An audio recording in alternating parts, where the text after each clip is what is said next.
پێشەکی بە ناوی خوای گەورە و میرەبان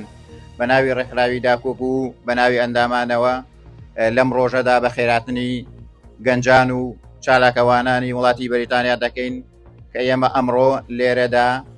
لە 16 ئۆکتۆبەری 2024 لێرەدا کۆبووینەتەوە و بۆ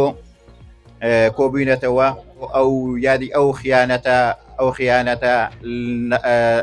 خیانەت و تاوانە خێزەونەی کە لە ئەنجامی ڕیفراندۆمێکی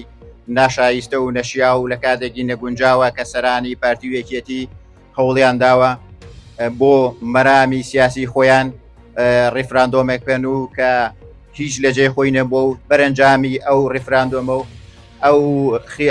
ئەو خیانەتە هاتە ئارایەوە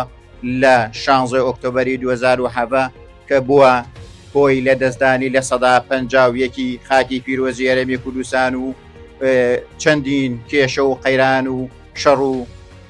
مشکلە یەخەی خاکی پیرۆزی هەرێمی کوردستانی گرت و یەک لەوانە شەڕی داعش و کوژرانی هەزار پێشمەرگە لەو پێناوەدا لەسەر ناوچە دابڕاوەکان و شەهید بوون و ئاوارە بوونی چەندین خێزان و بێ باوک بوونی چەندین مناڵ و چەندین ژن بێ هاوسەر و بێ هاوژین بوون و جا بۆیە ئێمە لەم ڕۆژەدا ئیدانە و سەرزەنشتی ئەو خیانەتی 16 ئۆکتۆبەرە دەگەین. چێبوون ئەوانەی ڕادەستکردنی کەرکووکیان واژۆ کرد سەرڕای شەهید بوونی نزیکەی 100 پێشمەرگا بەڵام فەرماندە و بەرپرسەکان هەڵهاتن و تەنانەت بەشێک لە پێشمەرگە و فەوج و لیواکانیشیان بەبێ ئاگادارکردنەوە بەجێهێشت. ئەو کات پاڤڵ تاڵەبانی ئاشکرای کرد کە بە ئاگاداری سەرکردایەتی یەکێتی و ڕێکەوتن نامەیان لەگەڵ هێزە عێراقیەکان و حەشدی شەعبی کردووە و هاوکات پارتیش لە 7 ئۆکتۆبەر لە سنووری شنگال و مەخمور و گوێر کشایەوە و هەرچەندە پارتی و یەکێتی جەختیان لەوە دەکردەوە ڕیفراندۆم بۆ سربەخۆیی کوردستانە بەڵام نەک نەیانتوانێ بەڵکو 150 خاکەکەیان لەدەستدا و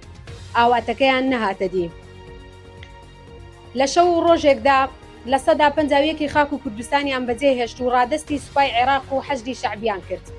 ڕادستکردنی 150 خاکی کوردستان لە کاتێکدا بوو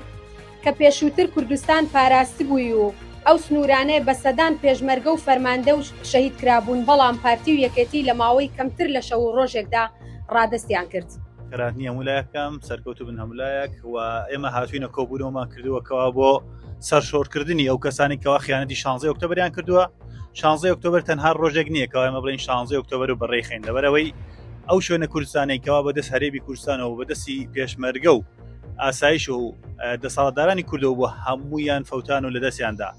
ئێستاش تا ئەم دەقێژ کوردستانەکان بەدەست ئەم خیانەتەوە ئەناڵێنن بۆیە سەرشۆڕی بۆ ئەو دەسەڵاتی کەوا میلەتێک هەموو هیواکانی پێ هەڵبەستوو کەوا بۆی هیواکانیان بۆ بێنتە دی ئاواتەکانیان بۆ بێتە دی دەوڵەتێکیان بۆ دروستکە یاخود هەر شتێکی باشی بۆ دروستکە کەوا میلەتەکەی بەحەسێتەوە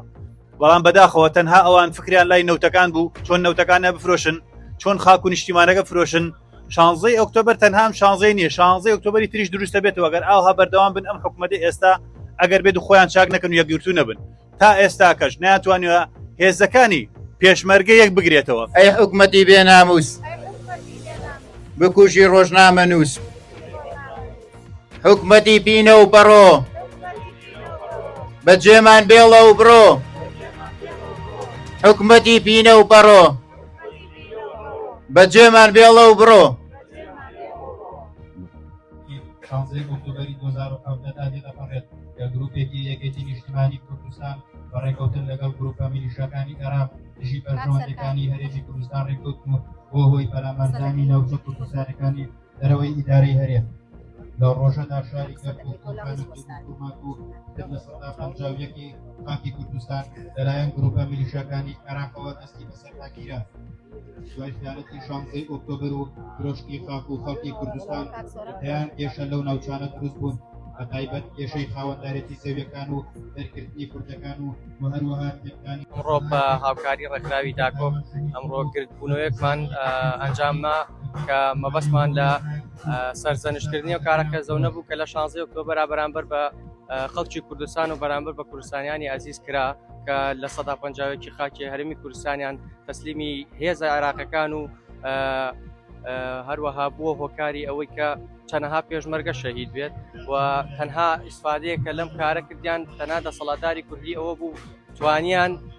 کە کۆمەڵک مەسلاحەتی خۆیان دەستکەوێت بەڵام لە پێناو ئەوەیە خاکی کوردستان و خەڵکەکەیە و هەموو شتێک هەموو پیرۆزێکی کوردستانیان فڕ لە ڕۆژە چێڕەشی وەکو ئێستا بە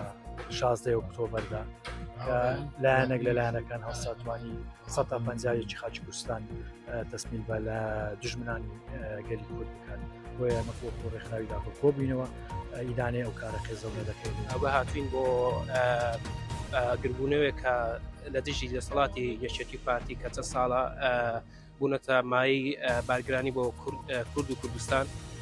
و هەروەها ئێمە هاتوین کە یادی ئەو ڕۆژە بکەین و کە 16 ئۆکتۆبەرە کە ڕۆژێکی ڕەشە هەڵەیەکی ڕەشە بە ناوچوانی یەکێتی پارتیەوە هەتا ئێستاش ئەو پەڵە بە ناوچوانیان نمێنێتەوە ئێمە هەموو ڕۆژ هەموو ساڵێ هەموو کاتێ هەموو ڕۆژە یادی ئەو ڕۆژە ئەەکەینەوە و هیوادارم بە زووترین کات دەناوچن ئینشاءالله کوردان و چالاکوانانی وێڵز کۆبنێتەوە بۆ شەرمەزارکردنی یەکەتی 16 ئۆکتۆبەر کە بۆ هۆی لەدەستدانی 150 خاکی کوردستان و هەروەها دژی گەندەڵەکانی حکومەتی هەرێمی کوردستان کۆبوونێتەوانێت و هیوادارین بە زووی کات بڕۆخێک کە بوونەتە بەڵا بۆ خەڵکی کورد و کوردستان بۆ ئەمڕۆ وەکو ڕێکخراوی داکۆ هاتوین بۆ شەرمەزارکردنی ئەو دوو بنەماڵەیە کە لە مێژووی ئەو دوو بنەماڵەیە یەکێتی پارتیدا هیچ کات بەدەر نەبووە لە خیانەتکردن و خاک و میلەت دۆشی لە ڕۆژێکی وەکو ئەمڕۆدا لە 150 خاکی کوردستانیان تەسمیلی دژمنانی کورد کرد